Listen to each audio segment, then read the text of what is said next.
गांव में बीमार पड़ गई। गांव के लोगों ने कहा इतनी बीमार है तो तू अपने बच्चे का इलाज नहीं करा सकती जाके, तेरा बच्चा तो डॉक्टर है, बहुत बड़ा डॉक्टर है, जा तू चली जा।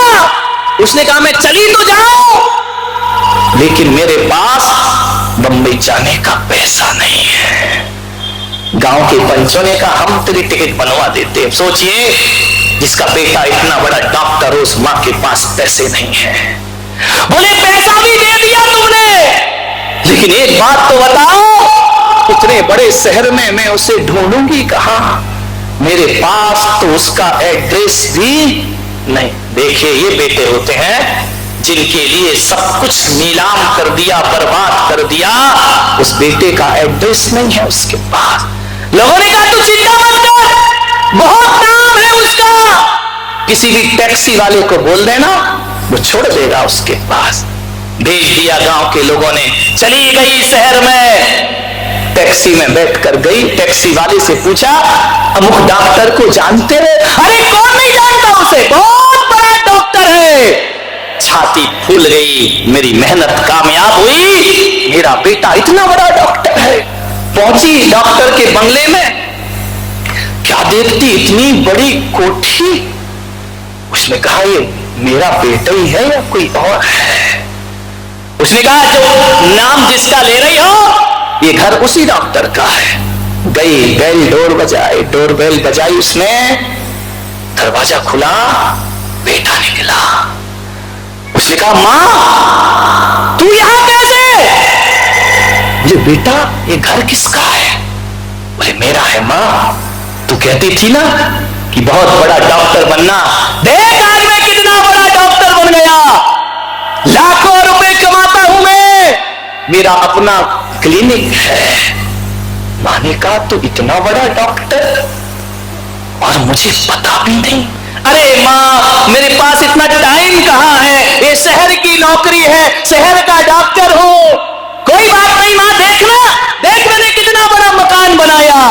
मां की आंखें फटी की फटी रह गई, इतना बड़ा आलीशान मकान, भीतर से एक औरत निकली। उसने कहा ये कौन है? मां देख कॉलेज में पढ़ती थी, जल्दी जल्दी में सब हो गया। बोले तूने शादी भी कर ली? बोले अम्मा देख बम्बई की लाइफ है, यहाँ तो सब हो जाता है। मां ने कहा कोई बात नहीं बेटा, मेरा आशीर्वाद है, तू सुखी रहे। इतने दर्द सहने के बाद भी मां के मुंह से दुआ निकला करती है, ध्यान रखना। मां ने कहा बेटा तू खुश है ना? बोले खुश हो। मां तू कैसे आई? गांव वालों ने व्यवस्था कर दी, बेटा मैं आ गई, बहुत बीमार हूं बेटा, तू इलाज करेगा मेरा? अरे क्यों नहीं, मैं करूंगा तुम्हारा इलाज। इलाज किया उसने, 7 दिन अस्पताल में रखा उस मां को। पत्नी ने कहा, वो भी डॉक्टर थी, उसने कहा देखो अब इलाज हो गया, ये ठीक हो गई, अब इसको गांव वापस भेज दो। क्या करता? मां से कहा मां अब तो ठीक है? बोले बेटा मैं ठीक हूं। कैसा महसूस कर रही है? बहुत अच्छा महसूस बेटा, मैं तो उसी दिन ठीक हो गई जिस दिन तुझे डॉक्टर बना हुआ मैंने। देख बहुत तरक्की की तूने मेरे बच्चे, मैं बहुत खुश हूं। मेरी वो मेहनत मजदूरी तूने सार्थक कर दी मेरे बेटे। आज मेरा छाती गर्व से फूल रही है, सिर उठ रहा है। बच्चे ने कहा मां अभी काम कर, तू ठीक हो गई, अब तू गांव वापस चली जा। मां के कान में शब्द पड़े, वो तो सोचती थी कि बुढ़ापे का सहारा है, वो तो सोचती थी कि इतनी बड़ी कोठी में एक कमरा तो मेरे लिए होगा ना। मां तू गांव चली जा, देखना तेरी बहू भी डॉक्टर, मैं भी डॉक्टर, मुंबई की लाइफ, हमारे पास इतना समय नहीं, हम कहां से इतना टाइम देंगे तुझे। मारे कानों में शब्द पड़ रहे हैं, ऐसा लग रहा है कि कोई खोलता हुआ शीशा उसके कानों में डाल रहा है। मेरे पास टाइम नहीं, तेरे पास कोई बात नहीं। छाती पक्की की, चली जाऊंगी बेटा, जिंदगी कितनी बची है मेरी, थोड़ी सी तो है, इतनी गुजर गई और गुजर जाएगी। मां जाने लगी, बेटे ने कहा ठहर मां ठहर। मां को लगा कि ममता उमड़ आई होगी, सफेद कोट के जेब में हाथ डाला, हाथ डालकर एक कागज निकाला और कहा, मां ये 7 दिन तू यहां एडमिट रही, ये उसकी फीस तुझे चुका के जाना है, ये किराया तुझे देना है, डॉक्टर की फीस इतनी है, दवाइयों का पैसा इतना है, तुझे फल फ्रूट मिले उसका पैसा इतना, और अस्पताल का किराया ये है। मां देखती है अपने हाथ में कागज लेकर, एक हाथ में कागज देखती है और एक हाथ में वो बेटे को देखती है। एक हाथ में कागज का टुकड़ा है और सामने दिल का टुकड़ा है। कभी कागज को देखती है, कभी बच्चे को देखती है। शब्द मौन हो गए उसके, छाती फटी जा रही उसकी। गांव वालों, क्या ये दिन देखने के लिए तुमने मुझे यहां पर भेजा था?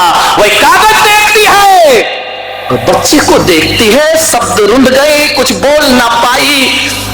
थोड़ी देर को सांस रुक गई। बेटा नजरें झुकाए खड़ा है, मां से दवाइयों का बिल मांग रहा है। ऐसी नपुंसक और कायर औलाद इस भारत में पैदा हो गई जो अपने माँ बाप से दवाइयों का बिल मांगा करते हैं, माँ बाप से पैसा मांगा करते हैं। शर्म आना चाहिए ऐसी औलाद को। ऐसे नपुंसक लोग जो माँ से दवाइयों का पैसा मांगते हैं, ध्यान रखिए। जो माँ से कहते हैं ये मकान मेरे नाम कर, न तुमने कमाया न तुमने बनाया। उस माँ ने देखा, वह माँ ने देख करके हैरान हो गई। उसे लगा कि धरती फट जाए तो मैं इसमें समाहित हो जाऊं। ये दिन देखना थे। अरे इन पैसे के दिनों से तो वो गरीबी के दिन बहुत अच्छे थे। कम से कम तू माँ कह के तो बुलाता था। उसने कहा, माँ दवाइयों का बिल चुका के जाना, जिसके पास आने का किराया नहीं। लेकिन उस मेरे भारत की बूढ़ी माँ ने हिम्मत नहीं हारी। उसने कहा, बेटा यदि मैं मजदूरी करके तुझे डॉक्टर बना सकती हूं तो मैं तेरी दवाई का बिल भी चुका सकती हूं। मैं भी स्वाभिमान की जिंदगी जीती हूं। और आज तो मेरे पास पैसे नहीं है बेटा, लेकिन एक माँ ये वचन देती है कि मौत से भी सांसें उधार मांगना पड़े तो उससे पहले मैं तेरा बिल चुका करके जाऊंगी। इतनी आसे ध्यान रखिए। मैं झाड़ू पोछा मजदूरी करूंगी, लेकिन तेरा बिल जरूर चुकाऊंगी। एक बात बताए भारत का बेटा, तुमने दवाई का बिल मांग लिया, तुमने अस्पताल का बिल मांग लिया, और यदि ये मां तुमसे बिल मांग लेती कि बोल बच्चे, तूने तो मुझे 7 दिन अस्पताल में रखा, उसका किराया मांग रहा है। मैंने तुझे 9 महीने पेट में रखा, उसका किराया कौन देगा? कौन देगा वो किराया मुझे? यदि ये मां मांग ले बिल, आज कोई भी मां अपने बच्चे को बिल पकड़ा दे कि तेरे लिए रात रात जागी हूं, उन रातों का बिल चाहिए मुझे, तेरे गंदे कपड़े धोए हैं उन कपड़ों का बिल चाहिए मुझे। और आज एक मां कह दे कि तेरे लिए जो कुछ भी किया उन सब बात का मुझे बिल चाहिए। और आज हिंदुस्तान की मां यदि अपने बेटे से बिल मांग ले कि मैंने तुझे आंचल का दूध पिलाया है, उस बात का मुझे बिल चाहिए, तो मैं कहता हूं किसी भी धनवान बेटे के पास इतनी दौलत नहीं होगी जो मां के दूध का कर्ज अदा कर सके। है इतनी दौलत तुम्हारी तिजोरी में, मां के दूध का कर्ज अदा कर सके? अरे कितना क्या कमाया है तुमने? कितनी दौलत है तुम्हारे पास? मैं तो कहता हूं गुलक सागर कि पूरे हिंदुस्तान को भी बेच दो तो भी मां के दूध का कर्ज नहीं चुक सकता है। ध्यान रखिए, ये हालत करते हैं बेटे अपनी मां बाप के। ध्यान रखिए, कोई काम नहीं आता, अंत में बेटी काम आती है। ध्यान रखिए, महिलाओं से मेरा निवेदन है कि बेटियों को बहुत प्यार दो, बहुत इज्जत दो। कोई साथ ना दे, हर मां का साथ एक बेटी जरूर दिया करती है। ध्यान रखें। समय हो गया है आपका, ज्यादा हो गया है, बात अधूरी रह गई मेरी। अंतिम बात कह के समाप्त करूंगा। मेरे गले की चिंता मत करो, मेरे गले की इतनी चिंता मत करो, इससे ज्यादा चिंता मुझे तुम्हारे परिवार और तुम्हारे सुखों की चिंता है। ध्यान रखो, मेरी आवाज को मत दबाओ। शायद मेरी आवाज किसी के बिखरते घर को बचा सके। मेरे भाई ध्यान रखिए, एक लड़की का जन्म हो गया, बाप बड़ा दुखी हुआ, गरीब के घर लड़की पैदा हो गई, दारू पीता था बाप, शराब पीता था, रोज मारता था पत्नी को। लड़की बड़ी हुई, मां मेहनत मजदूरी करके लड़की को पढ़ाती थी, पढ़ ले बेटा पढ़ ले, तू कुछ मत कर, मेरी चिंता मत कर। रोज मां को मार पड़ती थी। लड़की 10वीं 11वीं 12वीं में पहुंच गई। जब बाप मारता था तो लड़की की छाती फटती थी, लेकिन कह कुछ नहीं सकती थी। एक दिन लड़की ने कहा कि पापा मम्मी से काम नहीं होता है, मैं आगे पढ़ना चाहती हूं, ये दारू पीना छोड़कर मुझे पढ़ा दो पापा। बाप ने कहा पागल हो गई है, तुझे पढ़ा दूं पराया धन। एक लड़का हो जाता तो मेरा साथ तो देता, तू पैदा हुई है मनहूस लड़की, निकल तू मेरे पास, मैं तुझे नहीं पढ़ा सकता हूं, मेरे पास कुछ नहीं है। दारू पीने को पैसे हैं लेकिन लड़की को पढ़ाने को पैसे नहीं है। मां बड़ी दुखी हुई, मां ने मार खाई, गाली खाई। लड़की से बोली तू चिंता मत कर, तू पापा की चिंता मत कर, न मेरी परवाह, बस तू पढ़ जा बेटा, तू पढ़, मैं बर्तन साफ करूंगी, मैं कपड़े धोऊंगी, तू पढ़। मां बेटी ने कहा मां मैं अब नहीं पढ़ सकती, मेरा जी भर गया, मैं कैसे पढ़ूं इस हालात में। बेटा तू, मैं तुझे मेरी कसम है, तू पढ़ाई कर। उसे बाहर भेज दिया पढ़ने के लिए, फीस भेजती, रुपया भेजती। एक दिन बहुत बीमार हो गई, प्राण अंत होने का समय आ गया। जैसे तैसे उसने अपने को संभाला। बाप दारू पीता था, शराब पीता था। बाप ने इतना बीमार कि बोले शहर ले जाओ, नहीं तो एक चंद दिनों का मेहमान है। शहर ले गए अस्पताल में। जिस अस्पताल में इस बाप की जांच हुई, पता चला कि इसकी दोनों किडनी खराब हो गई है, ये मर जाएगा, ये नहीं बचेगा। जिसने जांच की, जब इसने अपने आंखें खोली तो देख करके हैरान हो गया।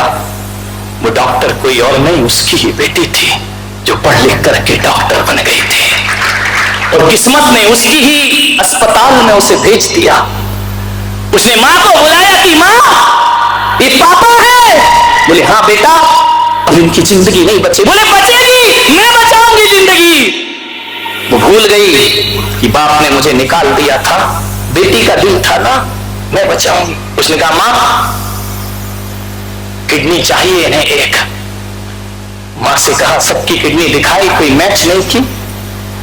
मां से कहा मां तू ले ले किडनी। उसने कहा पागल है, ऐसे किडनी दे दूं मैं जिसने मेरी ये हालत कर दी है। बोले मां वो सब भूल जा, पापा तो पापा होते हैं, मां उनका जीवन बचा, अपनी किडनी दे दे। मां बहुत आई। मां ने कहा मैं अपनी किडनी नहीं दे सकती हूं, बिल्कुल नहीं दे सकती हो। बेटी ने कहा मां तू कैसी मां है, अपने पति के लिए किडनी नहीं दे सकती, एक किडनी दे दे मां, कितनी जिंदगी है तेरी, देख मेरे पापा प्राणांत हैं। उस मां ने कहा बेटी तू किस मिट्टी की बनी है, जिस बाप ने तेरे साथ बदसलूकी की उसको किडनी दे रही है। मां से पूछा मां एक बात बता, तू कैसी पत्नी है, किडनी क्यों नहीं दे रही। मां ने लड़की का हाथ पकड़ा और फूट फूट कर रोने लगी। इतनी रोई कि लड़की का दिल भर आया। लड़की ने कहा मां बता तू ऐसी नहीं थी, तू किडनी क्यों नहीं दे रही है। उसने कहा बेटा जो आज तू डॉक्टर बनी है ना, मैंने अपनी एक किडनी बाजार में बेच दी है, और बेच करके मैंने तुझे डॉक्टर बनाया है। अब मेरे पास है कहां जो मैं दे सकूं। लड़की ने सुना कि मां अपने अंग बेच बेच कर तूने मुझे डॉक्टर बनाया है, तूने मुझे यहां तक पहुंचाया, पहले क्यों नहीं बताया। बोले मुझे मालूम था बेटी कि यदि मैं बता दूंगी तो तू पढ़ाई छोड़ देगी। मां वो होती है मेरे भाई। कहते हैं उस लड़की ने जो खुद डॉक्टर थी अपनी एक किडनी निकलवाई और अपने बाप की किडनी में अपनी किडनी लगवा दी और अपने बाप को जीवन दान प्रदान किया। मान्यवर सोचना है आप, एक गौतम सिंघानिया है जो बाप को धर सड़कों पे भटका रहा है, और एक ये बेटी है जिस बाप ने दुष्कारा प्यार नहीं किया, उसे अपनी किडनी दान में दे दिया करती है। मान्यवर, सोचना है आपको। बेटियों की कीमत समझिए। उस दिन उस बाप को लगा कि बेटी, यदि कितने भी बेटे हो जाते, तेरे जैसी बेटी मुझे आज तक दुनिया में प्राप्त नहीं हो सकती थी। आज संकल्प ले लीजिए, जितने भी लोग बैठे हैं, जिन्होंने गर्भपात करा लिया है, वो किसी बड़े आचार्य से जाके प्रायश्चित करें। और आपसे निवेदन है, बहुओं से, बेटियों से, आपसे भी निवेदन है, कितने भी बुरे दिन देख लेना, अपने घर में अपनी बहू, अपनी बेटी को गर्भपात के लिए कभी मजबूर मत करना। ये बहुत बड़ा पाप है, बहुत बड़ा अपराध है। संकल्प लीजिए, हर साल संकल्प ले कि हम गर्भपात न करने देंगे, न करने की अनुमोदना करेंगे। ध्यान रखिए, बहुत बड़ा पाप है। और आपसे एक निवेदन है अंतिम, यदि आपके पेट में अनचाही औलाद आ गई है, तो पुलक सागर तुमसे इस भरी सभा में कह रहा है, उसे जन्म लेने का अवसर दीजिए, उसे मारिए मत। आ गई है औलाद, आ जाने दो, उसे मारो मत। और यदि तुम पाल ना सको उसे, उन बेटी को, उस बेटे को पाल ना सको, तो रोज सुबह 5 बजे मेरे कमरे के दरवाजे पे डाल जाना। ये पुलक सागर कहता है कि मैं समाज में यशोदाएं खड़ी कर दूंगा, जो देवकी के बच्चों को पाल पोस के बड़ा कर देंगे। ध्यान रखिए, मेरे दरवाजे पे डाल जाओ अनचाही औलाद, लेकिन उसे मौत के घाट मत उतारिए। ध्यान रखिए।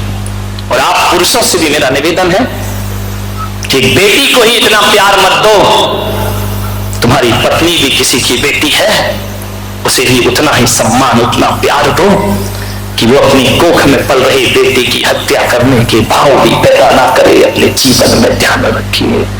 मान्यवर, आप सबने सुना है, अनुग्रहित हूं, बड़ा मार्मिक विषय था। बेटियों की रक्षा करो। डॉक्टरों से निवेदन है, हत्यारे मत बनो, जीवन दाता बनिए अपने जीवन में। आप नमोकार चैनल को सब्सक्राइब जरूर कीजिए और वीडियो को सबसे पहले देखने के लिए बेल आइकन पर क्लिक करना ना भूलें।